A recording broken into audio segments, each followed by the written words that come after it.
Have you ever thought about stalking?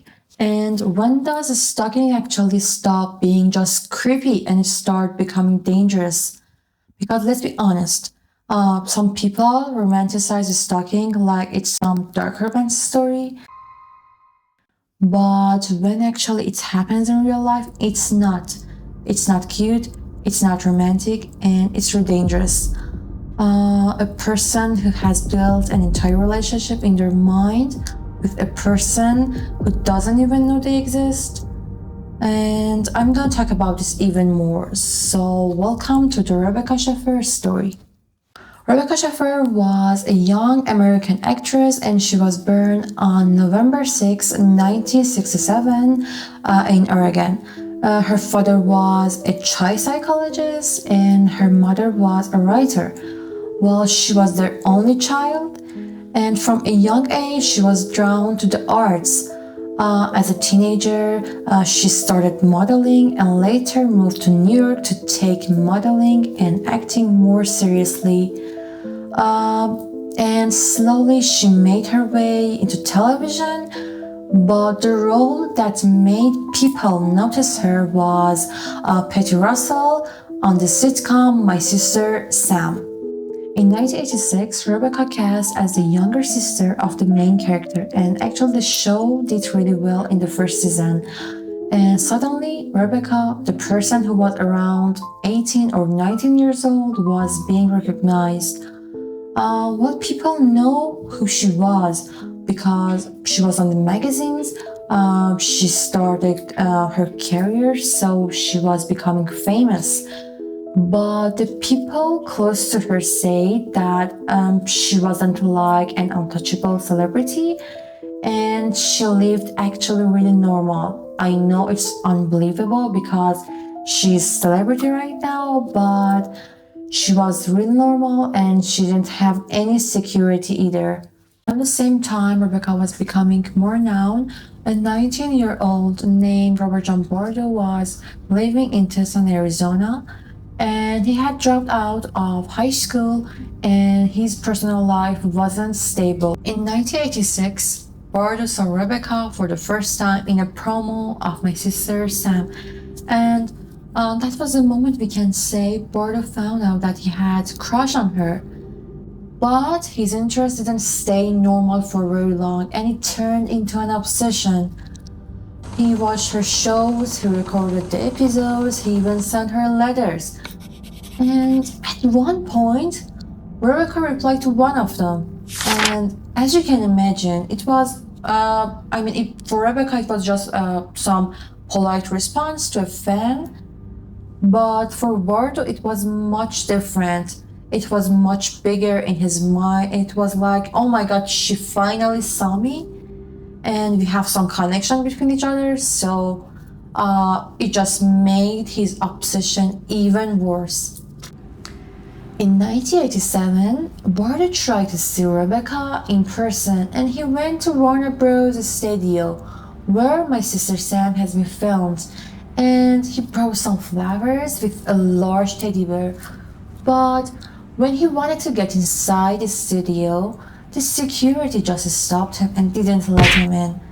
And he left, but afterward he came back, and once again he was turned away. And it looked completely normal. From my point of view, I believe it looked normal behavior of a fan, and it didn't look weird. After that, My Sister Sam has been cancelled, but his obsession didn't just stop, and he still wanted to meet her in person. And if we want to move forward a bit, we need to go to 1989, where Rebecca appeared in a film, and it's called Scenes from Classy Struggle in Beverly Hills. And there was some romantic scene in this movie that made Bordeaux angry as hell. Why? Because he didn't know Rebecca at all, and he just created a new version of Rebecca in his mind that didn't exist, and the real Rebecca didn't match that fantasy. So his obsession became more and more dangerous. Then Bardo read about another actress named Teresa Saldana, and in 1982, she had been attacked by a man who found her address through private investigator. So Bardo just took the idea and used it. He hired a private investigator to find Rebecca's address, and that investigator actually found Rebecca's address through California motor vehicle records. Well, at that time, this was legal, and he just paid $250 for that address. So after that, he got on a Greyhound bus from Tucson to LA. And this wasn't just a guy who was trying to meet an actress anymore because he had the address, he made the trip, and he brought a gun with himself. Meanwhile, Rebecca was at a huge point in her career. She was preparing for the role of Mary Corleone in The Godfather Part 3 and was supposed to meet with Francis Ford Coppola.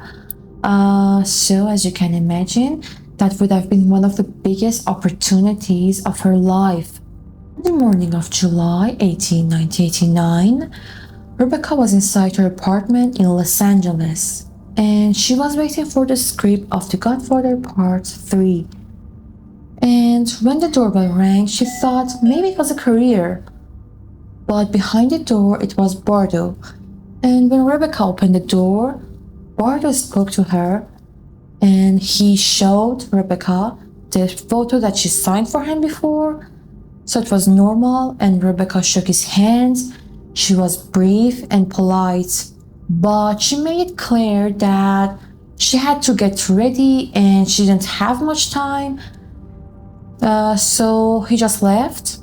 After he left, he went to a nearby diner and sat there and thought about what just happened. He was upset because Rebecca didn't act like the version of her he had imagined. Because of course, she was a real person, not a fantasy. And she was a real person who suddenly faced with a stranger who was obsessed with her, and it was completely normal. Bardo went back and Rebecca opened the door again. And Bardo later said that Rebecca told him that he was wasting her time, but we can't treat it as a confirmed fact. But what is confirmed that he came back a second time. Bardo told Rebecca that he had forgotten to give her something. Then he just pulled out the gun and shot her. Rebecca Schaeffer died that same day, July 18, 1989. She was taken to the hospital, but she didn't survive. Afterward, Bardo ran and went back to Arizona, and on the next day, on July 19, 1989, he was arrested. According to reports, he actually was seen near a freeway, acting disturbed. Also, he admitted to killing Rebecca. So after that, he was taken back to California to face a trial. And actually, this case went to court in 1991. And if I want to tell you a fact here, the prosecutor was Marcia Clark. And if you don't know who she is, she was actually the same woman who later became famous during the O.J. Simpson trial. And the important part is here. The big question in court was this: did Bardo plan it? Or was it a sudden act tied to his mental state? Well, to be honest, his defense focused on his mental health issues and his history of being hospitalized. Also here, they argued that it couldn't be proven he acted with planning and intent, but the prosecution said that this wasn't random. Bardo had traveled from Arizona to LA. He already had gotten her address, hired a private investigator, and brought a gun with himself while he went to her apartment. And that second trip to her dorm mattered. Because just imagine this. He had the chance to walk away, give up on his plan, but he didn't. Marcia Clark later said one important detail was that Bardo had hidden the gun, and to the prosecution, it showed that he knew what he was hiding. Bardo waived his right to a jury trial, so this case was decided by a judge, and the judge was Dino Falcone. In the end, Bardo was convicted of first-degree murder, and the judge also accepted the legal special circumstance of lying in wait. And in December 1991, Robert John Bardo was sentenced to life in prison without the possibility of parole. But Rebecca's case didn't end up with Bardo's sentence. It changed how people looked at stalking. And before this case, if someone kept sending letters or tried to meet them up or showing at their job and following them around, well, it wasn't always taken seriously. To be honest, Rebecca's case showed people how dangerous those warning signs could be. After her death, California passed one of the first serious anti-stalking laws in 1990, and other states followed. After her death, California made it harder for DMV addresses to be released, and later, federal law also limited access to personal information in motor vehicle records. I want to add something here. I hate this fact that he reached her because her address was too easy to buy. Also, after his case, would you still think that having a stalker around yourself is kind of hot or romantic? I want to know what do you think about it. And I miss Homicide. And if you want more cases like this, just you know what to do.